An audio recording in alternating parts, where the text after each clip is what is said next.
ಭೇಟಿ ಕೊಡ್ತಾ ಇದ್ದೀರಿ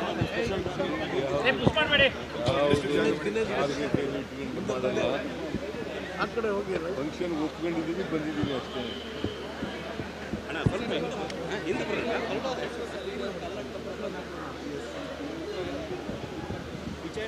ಯಾರೇ ದ್ವೇಷದ ಭಾಷಣ ಮಾಡಿದ್ರು ಅವ್ರ ಮೇಲೆ FIR ಆಗ್ತಾರೆ. ದ್ವೇಷ ಸಮಾಜದಲ್ಲಿ ಒಡಕುಂಟು ಮಾಡ್ತಕ್ಕಂಥದ್ದು, ದೇಶವನ್ನು ಉಂಟು ಮಾಡ್ತಕ್ಕಂಥದ್ದು, ಒಬ್ಬರಿಂದ ಒಬ್ಬರಿಗೆ ಅಶಾಂತಿಯನ್ನು ನಿರ್ಮಾಣ ಮಾಡ್ತಕ್ಕಂಥದ್ದು, ಇದು ಯಾರೇ ಭಾಷಣ ಮಾಡಿದ್ರು ಕೂಡ ಅವ್ರ ಮೇಲೆ ಎಲ್ಲರ ಮೇಲೂ ಕೂಡ FIR ಆಗ್ತಿದೆ. ಮಹಿಳೆಯರ ಬಗ್ಗೆ ಭಾಳ ಕೆಟ್ಟದಾಗಿ ಮಾತಾಡಿದ್ರು. ಸರ್, ಈಗ RSS ಡಿ ಆಡಿಟ್ ಆಗಬೇಕಂತ ವಿದ್ಯೆ ಬೈರೇಗೌಡರು ಹೇಳಿದ್ರಲ್ಲ, ಡಿ ಆಡಿಟ್ ಆಗುತ್ತೆ ಸರ್ RSS ಲ್ಯಾಂಡ್ಗಳು, ಬಿಲ್ಡಿಂಗ್ಗಳು? ಕೃಷ್ಣ ಬೈರೇಗೌಡರಿಂದ ಕೇಳಿ ಸರ್ ಈಗ SIT ತನಿಖೆ ಈ ತಿಂಗಳ ಅಂತ್ಯಕ್ಕೆ ವರದಿ ಕೊಡ್ತಾರೆ. ನಾವು ಇಂಟರ್ಫಿಯರ್ ಆಗಲ್ಲ. ಸರ್, ಮತ್ತೆ ಅವರಿಗೆ SIT ಅವರು ಈಗ ಹೋಮ್ ಮಿನಿಸ್ಟ್ರಿ ಹೇಳಿದ್ದಾರೆ, ಕೊಡ್ಬೋದು ಅಂತ. ಕೊಡ್ಬೋದು, ಕೊಡದೇ ಇರ್ಬೋದು. ಸರ್, ಅವರಿಗೆ ಈ ತಿಂಗಳು ಕೊನೆಯಲ್ಲಿ ಕೊಡ್ತೀವಿ ಅಂತ ಹೇಳಿದ್ದಾರೆ. ಹೋಮ್ ಮಿನಿಸ್ಟ್ರಿ ಜೊತೆ ಹೇಳಿದ್ದಾರೆ, ನನ್ನ ಜೊತೆ ಹೇಳಿದ್ದಾರೆ.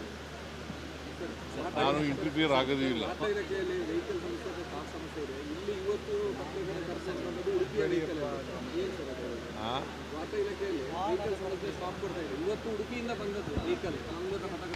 ಮಾಡ್ಕೋಣ, ಇಲ್ಲಿಗೂ ಮಾಡ್ಕೋಣ ಹೇಳಿದ್ದೇನೆ ಪ್ರಭಾಕರ್ಗೆ.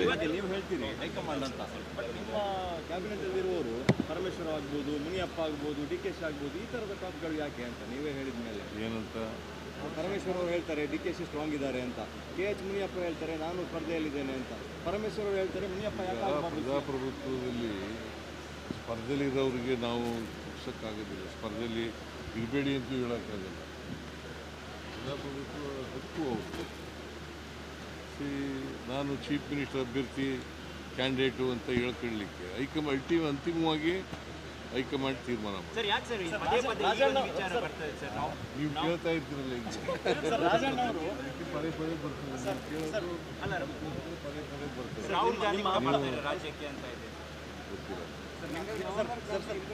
ನಿಮ್ಮ ಭಾಳ ಆಪ್ತ ರಾಜಣ್ಣ ಅವರು 5 ವರ್ಷ ನೀವೇ ಆಗಬೇಕು ಅಂತ ಹೇಳ್ತಾರೆ. ಅದು ಅವರ ಸ್ವಂತ ಅಭಿಪ್ರಾಯ. ಸರ್, ನೀವೇ 5 ವರ್ಷ ತಾವೇ ಮುಖ್ಯಮಂತ್ರಿ ಸರ್. ಹೈಕಮಾಂಡ್ ತೀರ್ಮಾನ ಮಾಡಿದ್ರೆ